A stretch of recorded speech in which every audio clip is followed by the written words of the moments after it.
Meanwhile, Donald Trump and China's President Xi Jinping held their long-awaited chat on the phone, but it mostly focused on the US-China trade war. Donald Trump said after the call he now plans on visiting China. Do you think that phone call cooled tensions after his Defence Chief Pete Hegseth and his remarks in Singapore?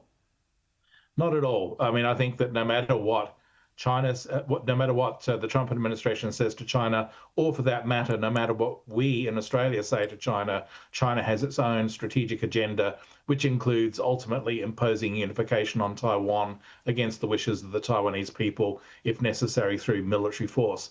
And I think what Pete Hegseth was saying at Shangri-La was that that's coming up very fast, probably by 2027 or 2028. And so therefore the United States and its allies need to do more to be ready for that scenario. So yes, Trump may very well go to Beijing. He may very well sit down and have discussions with Xi Jinping. But at the end of the day, Chinese are still going to make their moves in the Indo-Pacific. What's your view on the political chaos we've seen out of the US this week involving President Trump and Elon Musk?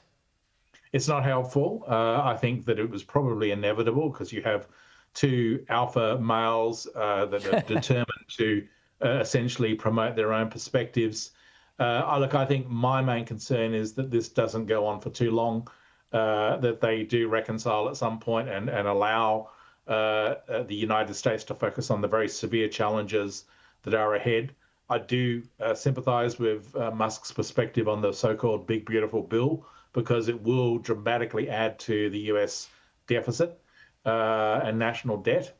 And I think that there needs to be some sort of control over to prevent the US from going too high in that regard. But I do also worry that Trump may do something rash, such as cancelling Musk's government contracts that could then undermine, for example, the ability of SpaceX to launch rockets up to the International Space Station. And so therefore you have the collapse of the US space program, with NASA already under severe strain from a Trump budget that is sort of meager, to say the least.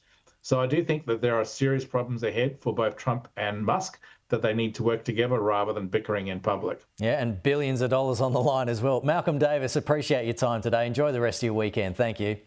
Thank you.